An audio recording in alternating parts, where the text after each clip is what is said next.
Now we're going to turn it to Dr. Paula Swedeen, who's the Policy Director at Conservation Northwest. Please welcome her.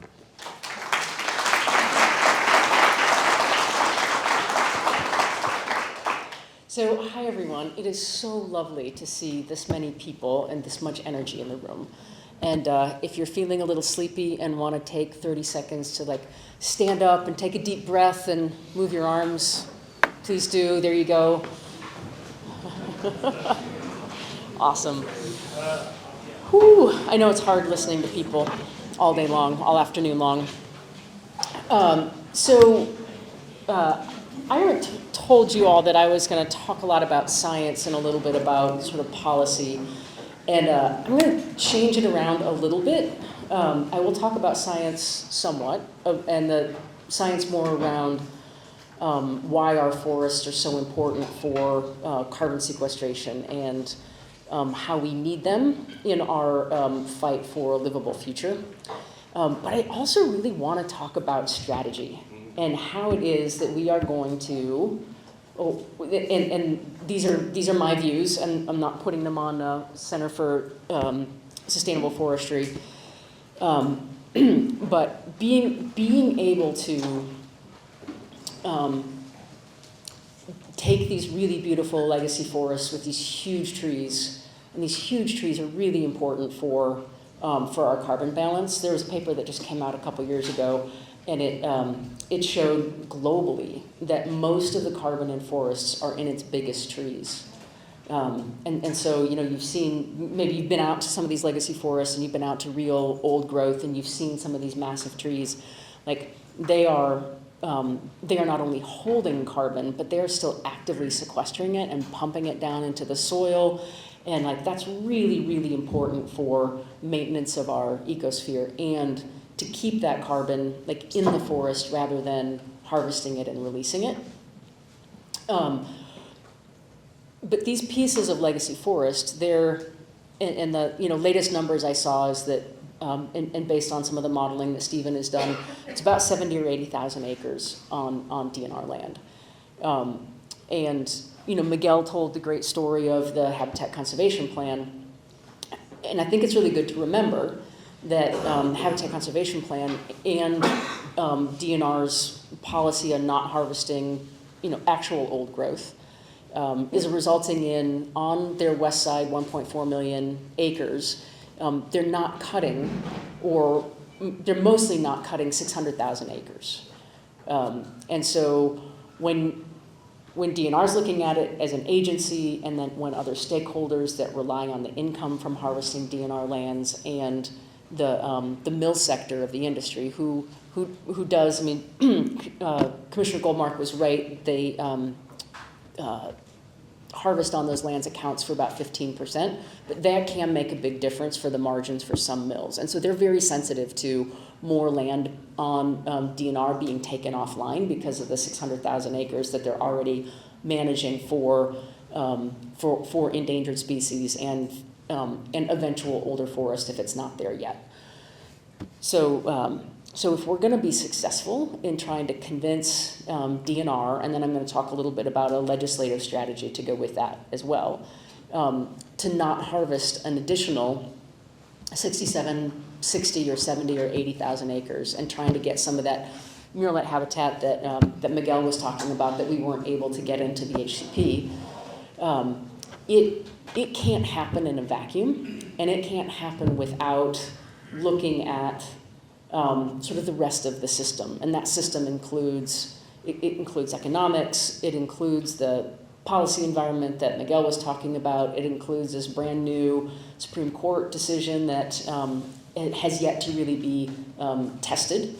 And it includes people. It includes people that work in the woods. It includes people that make a living from setting up timber sales, from doing the harvesting, from processing the wood. And it includes a lot of rural counties that get funding from cutting trees on DNR lands. And some of those services are really important, right? Lots of counties like Clallam, right? They pay for their fire trucks, and they pay for their ambulances, and they pay for paving their roads. And, and so unless we figure out a way to make sure that everyone is taken care of and that the basic services for counties are funded and that mills don't get shut down and people don't get thrown out of work, unless all of those concerns are taken into account, we're going to have a really hard road to get to saving these structurally complex older forests. And it's a worthwhile goal, no doubt. But we can't, I think my biggest message that I want you all to take home is that we can't do it in isolation of all of these other things. And so I've been thinking about this for a long time, and my colleagues at Washington Environmental Council, so with Miguel and his colleague Rachel, and we hired a modeler several months ago to try to look at is it possible to lengthen rotations on the managed part of DNR land? And we also looked at private lands, but focusing for this conference, is it possible to lengthen rotations on the portion of DNR lands that are actively managed for timber and do it in a way that doesn't cause major disruptions in timber supply? And another nugget of science, there's a ton of published papers, and if anybody's interested in this, I'm happy to, give you a bibliography, but forests managed on a 40-year rotation, sequester and hold a lot less carbon than forests managed on an 80-year rotation. And there's, it's pretty indisputable. However, if you're starting at a younger age and you're trying to get to that 80 years, it can be tricky. And so in attempting to have this conversation with folks for a long time, the fear has always been, well, do we have to just stop harvesting for 40 years until the forests get older? Well, it turns out you don't. It turns out, all of those plantation forests that Stephen was talking about and Peter were talking about that are in those younger age classes, and even some of the forests that's in the 50 to 70 year range on DNR lands, there's a lot of room for thinning. And a lot of those forests that have grown up as structurally simple plantations need to be thinned. And so there is a way, and our modeling results showed this, that DNR could set aside its legacy forests. So we set up the model to not cut anything over 80 years. So it can save those legacy forests. You can grow out the overall stands to get an average age of 80 years on the rest of it.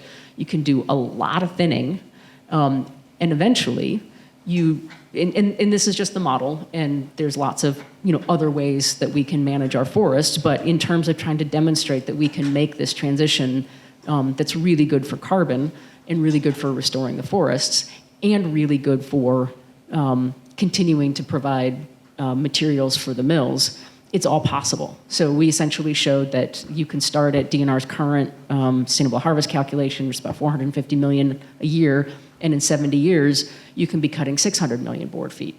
And again, this is while not having to harvest those legacy forests. So it's that bigger picture that I think if we're gonna be successful as activists, we need to be able to bring to DNR, get them to consider this, bring to the legislature, because one of the constraints that DNR has is they only get 25 to 35 cents on a dollar from every timber sale in order to run the agency. And it takes people to set up timber sales, and healthcare costs are going up, and it's harder to find logging crews, and there's a lot of considerations that they have, and so they would need essentially permission from the legislature to either get more money, more money per dollar for every timber sale, or to get money from the general fund in order to support them to do more thinning and less clear cutting. But the take-home message I want to give to you is that there is a pathway. There's a pathway that allows for meeting everyone's needs. And there's also different ways of funding some of these basic county services. The legislature last year entertained a proposal to essentially just give the timber counties that had a shortfall from adopting that marble murelet strategy, just to give them extra funds to cover their county services. So we don't have to pit someone buying an ambulance against being able to keep some of these legacy forests standing. So there's all sorts of creative ways to do this.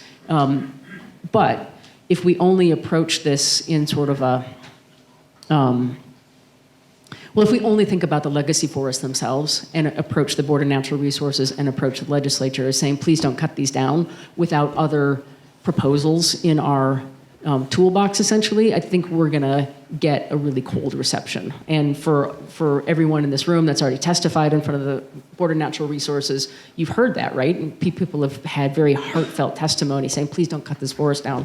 You know, that means so much to me, and there's all this beautiful biodiversity, and there's these massive trees, and they hold so much carbon, and it's bad for the climate. And no one on the board responds. No one says anything, and they approve the sales, and they cut them anyway. And I think part of the reason is because they don't see the alternatives. They don't see how else this could work without them, you know, having all sorts of other problems that are created for them. So let's think big picture. Let's give them lots of solutions, and let's make sure nobody's left behind.